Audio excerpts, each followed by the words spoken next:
Hey Taurus, welcome to Tourmaline Tarot. Cards are like, I'm coming out. We're doing November, and we're just doing a general. So if it's yours, you'll know. If it's not yours, you'll also know. So let's see, what else is kicking around for Taurus here? All right, well, I feel something that you've not been worried about, but the Nine of Swords, it's one of those things where, you know, people are like, the nightmare, depression, blah, blah, blah. Or it could just be really like overthinking, just kind of in a loop about something. It doesn't have to be like the penultimate despair card, but I feel like you get news with this Eight of Wands or some kind of communication. Either you're putting it out there like, yo, like this needs to be helped, or I need, you know, not doesn't necessarily have to be help, but there's a communication that kind of just lays stuff out, clarifies things, gets you out of your head. That you have the Five of Pentacles reversed, which means like that feeling of feeling kind of outside, alone, in your head by yourself, that communication frees that up.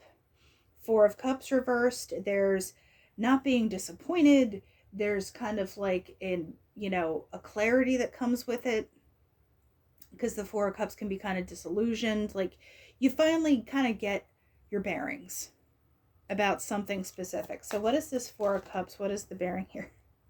Five of Cups. I feel like, and I don't feel like this is you potentially. I feel like whatever this was outside of you put you in the Knight of Swords vibe, where you could have been waiting on somebody, waiting on something, waiting on something to kind of come through. And I feel like there's a sufficient level of awareness from the other side of whatever this is, because you have the Five of Cups here. Yeah, but it's just like there's a realization that's like, yeah, I get it. And whether this is you or the other side here. So this Five of Pentacles here, what is that about?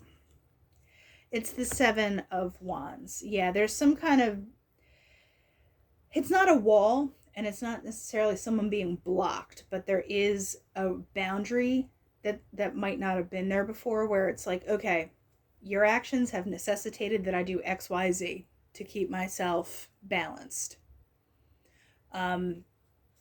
So whatever this is, what is this about? Seven of Wands for Taurus. It is the Three of Swords reversed. Yeah, there's just, you have like the quote bad cards are all reversed here.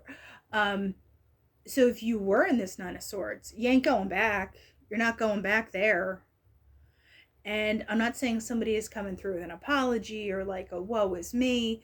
Also, I'm hearing if there's any kind of sob story coming at you, you're just like, oh, well, that's awful, but I have to, like I said, do X, Y, Z to keep myself in a specific, frame of mind that I'm doing.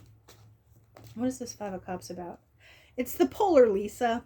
It's the extra card in this deck. It's adorable. But also there's, for me, this is like a little bit of secrets, a little bit of, I'm not saying it's disingenuous, but it's like if you put Justice and the Hierophant together, that's what the vibe of this card is. Like there's kind of like an undercurrent to it, where you have to kind of, you need the authenticity. They can talk 8 ways till Tuesday, but you need to see the actions that back it up. So you're not being mean or aggressive in any way, but it's almost pragmatic. You're like, okay, well then show me that you feel bad, or show me exactly what this looks like from here on out for you. Because what is this Eight of Wands about? Justice reversed. So even if they do come at you, there's still like, and it's, like I said, it's not disingenuine, but someone doesn't quite get it yet.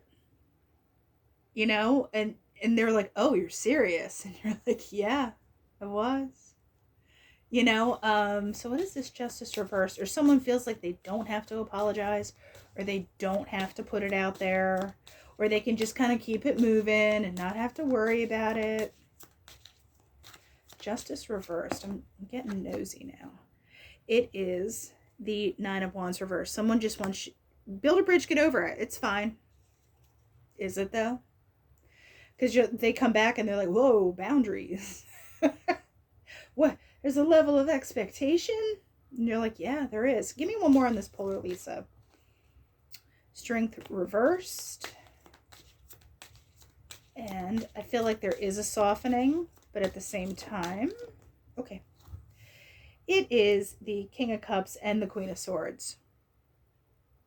I feel like that's a really nice combination because, you know, there's a softening, but also don't test it. Yes, there are feelings. Yes, we can make this nice, but don't test it. You know? Because like I said, you know what you need. Now give me this, just one. What does Taurus need here? Temperance. Hi. So there is balance. There is awareness kind of going on here. And like I said, you're like, I need these conditions for this to be okay. And then if there is a softening and they're like, I get it now. And you're like, okay, great. Well, keep getting it. Otherwise, Queen of Swords. You're welcome. So doing a relationship read with the Oracle here. At the center, we have the Cupid, which is nice, but it is like a, I'm hugging you, but I'm hitting you. Because he does have to stab you with an arrow, right? Those two stay together. So let's see. So what about this? Okay. And challenge, give me the outcome. And the Rider. So yeah, I mean, it backs up the Eight of Wands thing where there will be a lot of communication coming in. Although with the Rider, it's quick, but it might not be everything that's required for the situation. It's not going to be maybe to the level that you are like, I need a little more than that. Or it's not going to be quite enough. Because remember I said with that Justice reverse, they're like, what does it matter? Just give me, yeah, just take a card down. You're like, oh, no. Because, you know, there are feelings and stuff there, but there is a little bit of, it doesn't have to be hurt, but there's just, the arrows for me can kind of be awareness too, where you're like, oh, it'd be like that then. Because over here on this side, you have the clouds and the mice, and then you have the whip, right? So the whip is a level of discipline and doing stuff. It can also be a little aggressiveness. Like I always said, someone comes back and they're like, just get over it. And you're like, no. Because I feel like they know whatever they did, there's still like something that they're not fully coming clean on. And it doesn't have to be something gigantic, but it could just be like, you know, something they said or something they did, something along those lines. But yeah, there's something that's gnawing at them, and I feel like they're doing it to themselves, which in some ways you could be like, good. but they know a change is required, but I'm not sure they know exactly what it is. Because down here you have the challenge, you have the swords with the dog. Like, they want to be loyal, they want to be a good friend, they want to, you know, have this good relationship, but here's the swords. Like I said, I'm hugging you, but I'm hitting you. You know, there is still kind of like this pokey, one-upsmanshipy energy. But over here, you know, and I'm getting more of this as you have the ring with the house and the children, which is a nice innocent start thing. I'm not saying you're out here just like forgiving everything.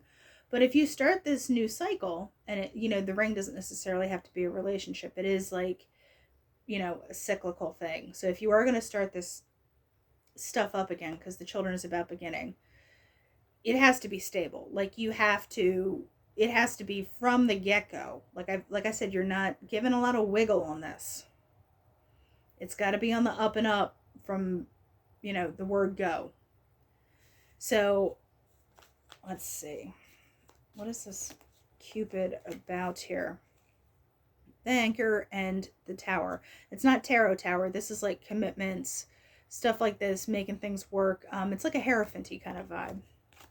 So yeah, there is, you know, the Anchor is kind of locking it down, stability, etc. It's got to be quality from the start. Like, you know, you're not just taking some, okay, where'd you go, buddy? Yeah, the clover on this side. I feel like they're kind of leaving things up to chance. I don't think they're facing things head on yet. There isn't like a direct getting in there and actively working on it. They're kind of just where the wind takes them, sort of. Not an irresponsible, okay. I was about to be like, not an irresponsible, as the cats come out. So the cats, I feel like I said, someone's trying to keep it real top line when you're like, no, we got to dig deeper. Like, if you want this, if you want to be doing this.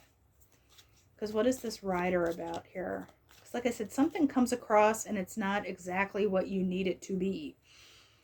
You have the ship with the garden. So this could be, I'm not saying you run into somebody, but there could be kind of a longing that like you cross paths or you accept an invitation to go somewhere and this person happens to be there. There is some kind of social engineering in that way to maybe potentially open the door, or someone sends a message that's kind of very top line. Like I said, they don't want to go deeper. You're like, no, we're going to do this. Because what is that about? Yeah. You have the safe with the eyeball. Like I said, there's kind of like a, you're going to watch. You're going to watch and see what happens before you say yes or no about anything. And like I said, you give wiggle, but not much. So let's see, what does the Oracle have to say for Taurus? You have compassion and ancestors. Okay, for me, ancestors is always a level of guidance. So, and compassion, you know how I said like there is a level of wiggle that you're given? Also, ancestors can talk about like I said, patterns, things like that, like, you know, how you break generational curses, that kind of stuff as well. Generational patterns, if you don't want to say curses. But yeah, there's a level of like I said, just compassion, just empathy, stuff like that. Like you can see it, but at the same time, if this is how it played out in the past, you're not given the wiggle. So if you do get nudges though, where, you know, I always call them nudges, where you hear songs, or, you know, you read part of a book, or some kind of memory is triggered about ancestors, and listen to those messages, because I find them valid, and if anything, it's just somewhere to kind of connect with your subconscious. All right, Taurus, that's what we have for November, and I'll talk to you later.